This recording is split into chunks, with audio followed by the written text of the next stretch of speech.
Thank you, everybody, for being here today. It's the last day of the conference, so everybody's tired, and I'll try not be longer than necessary. I'd like to start by thanking everybody who is taking some place in the organization of this huge event, especially to Osmani. And when Osmani invited me, he asked me to talk something about diffusion. So yesterday I was considering how to address this issue, because we already had a discussion about that last year. I don't like this idea of a diffusion, because I think the diffusion brings us back to the evolutionist approach that came from biology, and you are, at least for a sociologist specialist in 19th century like myself, the first thing that comes to your mind is an evolutionist approach that thinks process from top down. So I prefer to talk about circulation. I know that people would define diffusion in other ways nowadays, but to me it keeps sounds like Spencer. So I was just neighbor concept of circulation. I think circulation is better because you can consider that something is being shared without consider the direction of the sharing. And I'll talk about a specific process of circulation. That's the circulation of political performances. And I will do that taking as a case the protests in Brazil in June 2013. I'm using here the concepts of repertoire of contention and modularity to talk about that. And the questions that I have in mind are how circulation occurs.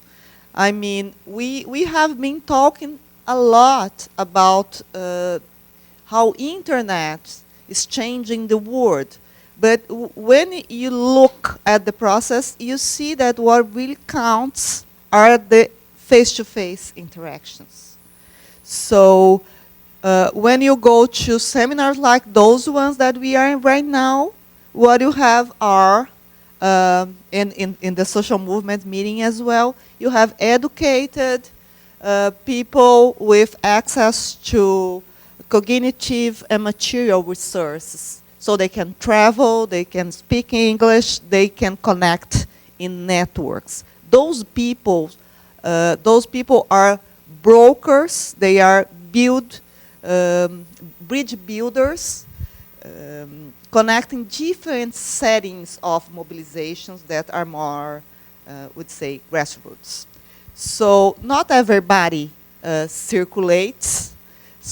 We have some special people circulating that Sidney Terrell calls cosmopolitan activists, those that really have access to what we have been calling globalization. And what is circulated when those guys come together in a meeting? Well, in the case of activists, they mostly are discussing specific issues, but they are discussing also how to make them happen. So they are discussing which kind of political performances they are going to use. And I believe that following this contentious politics tradition, those ways of presenting claims in the public arena, they are not invented in each situation. We have a repertoire of them, and activists go to pick some tools in there. And they do that in two different ways. They do this choice in a relational way, so depending on who they are facing. And also, they do that in a contextual way, considering also local traditions, things that would make sense in the local they are doing their own mobilization. So saying that, I'll pass to the case I'm studying right now that everybody in here probably heard about or lived the phenomena, the 2013 protest that I have been studying since June until now. So what happened at that point? What appeared first, I believe that we had not a social movement, but a protest cycle. So many different movements came to the streets in a sequence, and they came for different reasons to do different claims. And they used different ways to present themselves in the public arena. The first one to appear, that was this movement around transportation, was and keep being a very, very small social movement. So they mobilized it, but they in very small demonstrations in the very beginning, but they called attention because they did it in something that sounded new in Brazil, a novelty. What was the novelty of this kind of protest? Something that was not exactly new around the world. They were going back, appropriating symbols, ways of present themselves that were available as a repertoire since the movements in Seattle. So this kind of autonomous ways to demonstrate. And something that the anti-globalization process from Seattle on have been using. So we have a lot. You are not going to be able to read all the things that I put there, but you can see there you have a lot of anti-globalization protests in Europe since the 90s. And those protests are not specific of Europe, as you know. They also appeared in United States. We have also similar protests than in Latin America and other parts of the world.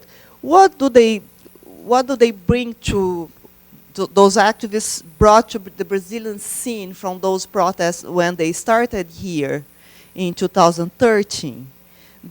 I would like to highlight three things. One was that, like in Seattle protests, they used the black bloc tactics.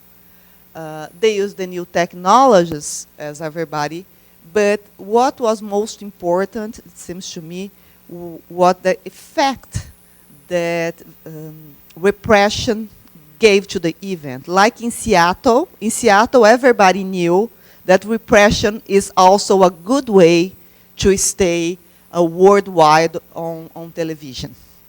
So, and there in Seattle and also in the Occupy Wall Street, came to fashion again the sit-in that was used since the 19th century as a strategy of protest. And that's something that were used again during the demonstrations here in Brazil. And as you see, here in Latin America, we also had a long history of protests in the last 2 decades. And many of them use this combination of arts and politics that also appeared in Seattle, and this strategy of sit-ins.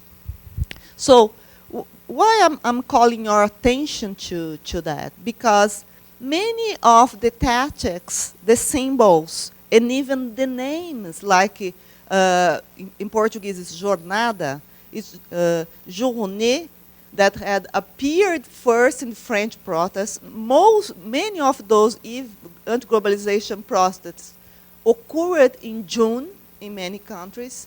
So it was not something out of the blue when the protests started here in Brazil. They were coming in a sequence, and they were using things that I'm saying it's a repertoire that other movements before then had been building up. And so, you please keep me on time. I'll escape some things here in order to be.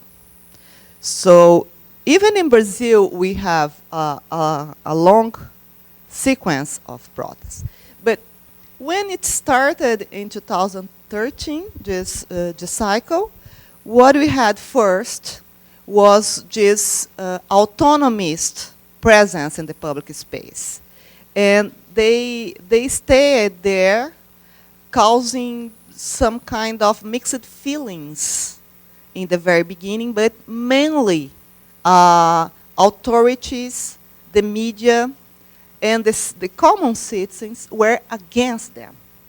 They were kind of disturbing the regular life in especially in my case, São Paulo, especially in a city like São Paulo.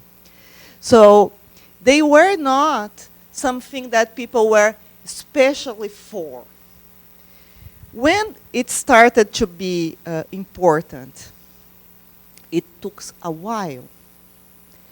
But because they had a different style of protest, different in Brazilian scene, this autonomist style, nobody knew how to deal with them. The authorities, even the repressive force, and they stayed in the streets.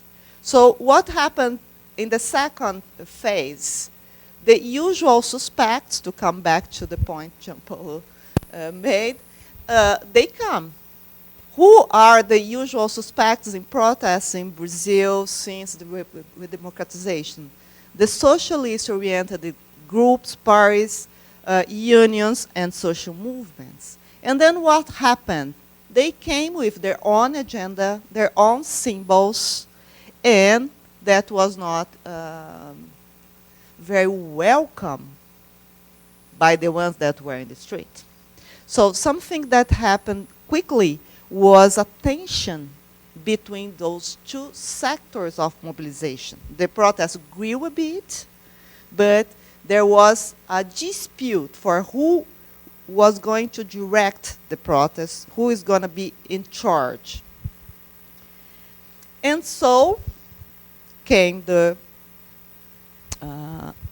this dispute with autonomists start saying, so no political parties in protest. At this point, the idea that political parties couldn't be part of that started from the left side. That's what I'd like to stress. And then, after they were in the street fighting among themselves for a while, came the repression. As you can see by my data, I'm sorry, I'm seeing now that's in Portuguese there, but you can see that the number of participants by day. So you can see that in the day of the repression, the 17th, you had, in the 13th, sorry, you had 6,000, a little more than that, people in the street. It was not a multitude that was repressed. The multitude came after that. At that point, the protest changed to be what we now recall as the June protests. New actors joined, bring many, many new causes, issues, and a new repertoire. So we had this autonomist repertoire, then the socialist repertoire, and then came some people that would be the regular citizens, most of them new organized or no organized at that point, or starting to be organizing, in how they would present themselves publicly. They used the national symbols. Those symbols were available because they had been used during this campaign for redemocratization in Brazil, and they also started to have a focus that were also was coming from the process of impeachment, the mobilization against President Collor in 1992.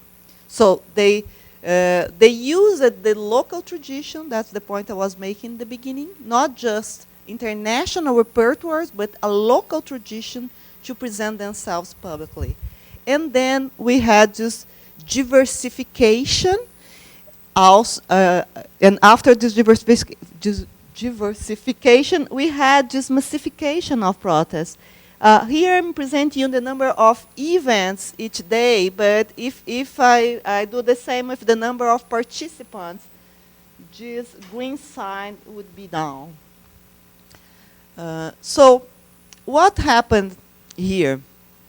At this point, the protests gathered 3 different mobilizing fields with different agendas, and you can see agendas in here, and they were disputing many things. They were not there together. They were there with different symbols, with different styles of presenting their claiming, doing different performances, and they were there with different causes. So this cycle became a mosaic in the sense that we had different fields in tension among themselves. So that's because of that I have been talking about a cycle of protest, not a social movement, because you had many social movements together at the same point. So I'm finishing now. I would like to tell you how this process goes in the next years, but I do not have time here. The process is still open, actually. But I think that this short piece I presented to you, you would agree with me that we had here this circulation of political process, of political performance, not as a peaceful process. Mobilization is a contentious process, not just because social movements are fighting against the status quo or against authorities or against states. They are fighting among themselves as well. And the other point is that national traditions constrain circulation or diffusion, as you are talking about in the seminar. People are not able to just transfer things that worked somewhere else. They have to use things that are able to fit their local traditions, to enter in a dialogue with the ways that people express themselves and think about themselves in their country.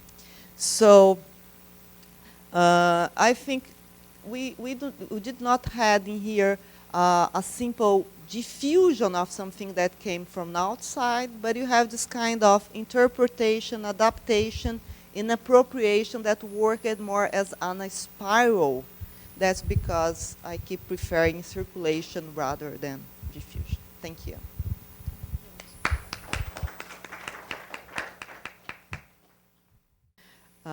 For the question about the media place. Media was very important.